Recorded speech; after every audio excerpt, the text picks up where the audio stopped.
네, 오늘 말씀이 물이 변하여 포도주 됐네라는 제목인데 저번 주에 목사님께서 말씀 주셨어요. 이 상황이 무슨 상황이냐? 예수님께서 혼인잔치에 초대를 받아서 제자들하고 같이 결혼식에 참석을 합니다. 근데 정말 신기한 게 어제 제가 전희순 장로님 그 아드님 결혼식에 갔어요. 갔는데 사실 전희순 장로님하고는 제가 친하고 좋지만 아드님하고는 그렇게 친하지 않았어요. 그래서 엄청 축하해준다는 마음보다는 그냥 같이 가서 밥 먹고 이런 마음이 더 컸습니다. 근데 그 결혼식 혹시 가보신 친구들 있을지 모르겠지만 가봤어요? 가보면 그 막 사회자랑 줄리에 서시는 분이 어떤 멘트를 막 해요. 근데 그거 보는데 정말 아름답다는 생각이 들었습니다. 저는 결혼을 해본 적도 없고 결혼식도 많이 안 갔지만 한 사람이 어떻게 다른 사람한테 평생 함께하자 이런 약속을 할 수 있을까?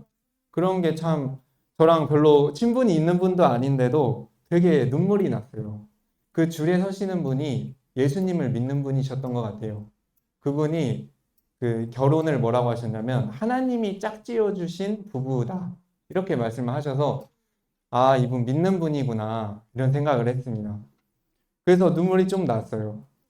그분께서 여러분은 이제 인간적인 사랑을 넘어 예수님의 사랑이 가득한 부부가 됐으면 좋겠다. 이렇게 말씀하셔서 정말 그래. 사람끼리의 이런 사랑을 넘어서 예수님의 십자가 사랑이 가득한 그런 결혼이 돼야지. 이런 생각이 딱 들고 참 아름답다는 생각이 들었어요. 그런데 요즘 현대인들이 생각하는 결혼과 성경에서 말하는 결혼은 좀 다릅니다. 요즘은 결혼식을 하지 않아도 같이 동거를 하고 같이 그냥 좋아한다는 이유만으로 같이 살고 이런 부부가 많이 늘어나고 있어요. 미국 같은 선진국에서도 결혼 잘 안 하려고 합니다. 왜냐하면 또 이혼을 하면 재산도 분할을 해야 되고 골치가 아프기 때문이에요. 그러니까 사람들이 자기 이익 중심으로 좋아하는 감정만으로 결혼을 하기 때문에 이 성경에서 말하는 결혼이 아니라 그냥 나 너 사랑해. 같이 살자 해서 그 감정만으로 살게 되는 거죠. 그런데 성경에서 말하는 결혼은 부부가 한 몸이 돼서 평생 그 사람을 떠나지 않겠다는 일종의 계약이에요. 그러니까 약속을 하는 거죠. 너와 내가 설령 감정이 상해도 함께 하자. 아니, 그 감정이 상하면 헤어져야 되는 것 아닌가라고 생각할 수 있지만 그것보다 결혼은 조금 더 강한 의미입니다. 더 강한 약속이에요. 그래서 불신자들이 생각하는 것처럼 결혼이 단순히 좋아해서 같이 사는 게 아니라 하나가 된 것이다. 한 몸이 된 그런 개념이기 때문에 우리는 이 결혼을 굉장히 깊이 생각해 봐야 합니다.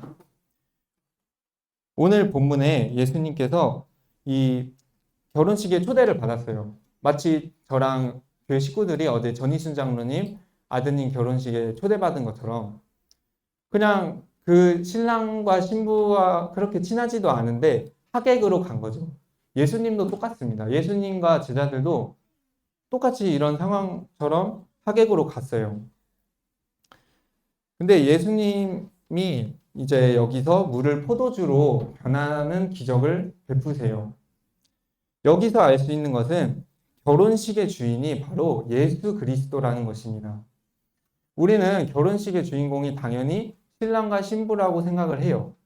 하지만 이 결혼을 하게 하신 분, 나의 생명의 주관자, 여기까지 오게 하신 분은 누구죠? 하나님이세요. 그래서 하나님이 이 결혼식의 주인이시고 그분을 기억하면서 우리가 결혼식에 기쁘게 참여해야 되는 것이죠. 그냥 우리끼리 결혼을 즐기자. 그것은 얼마 못 갑니다. 그 사람의 감정과 사랑이라는 것은 오래 못 가요. 그래서 물론 부모님께도 감사하지만 먼저 하나님을 기억하면서 결혼식을 해야 된다는 것이죠. 우리의 결혼뿐만 아니라 하나님이 우리의 인생의 주인이시기 때문입니다. 그런데 우리는 이 결혼식에서 예수님이 참석하시고 물을 포도주로 변하신 그 의미를 잘 생각해야 되는데 하나님께서는 우리와 하나님의 관계를 결혼 관계로 표현하기 원하셨어요. 그래서 가장 강력한 예시 중에 하나가 결혼 관계입니다.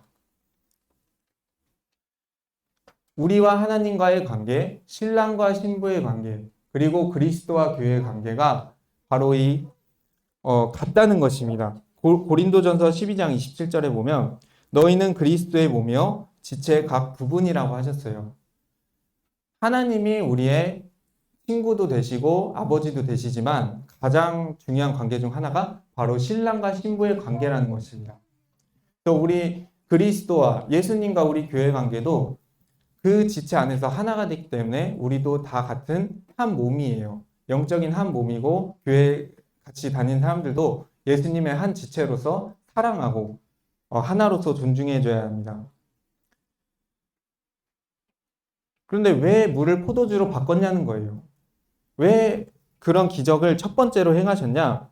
그것은 바로 갈릴리 혼인잔치의 풍습에 있습니다. 이 갈릴리라는 지방에는 신랑이 신부한테 포도주 잔을 딱 건네주면 신부가 포도주 잔을 받아먹고 청혼을 받아들인다는 의미가 있어요. 문을 똑똑똑 두드려요, 신랑이. 네, 신부한테 포도주 잔을 건네주는데 이게 입을 댄 거예요. 자기가 한번 마신 거를 줍니다. 그거를 받아 마시면 쓰라, 오케이 한다는 뜻입니다. 그러니까 물을 포도주로 바꿨다는 것은 우리의 진정한 참된 신랑이 예수님이라는 거예요. 그 결혼식의 주인이 예수님이라는 것입니다.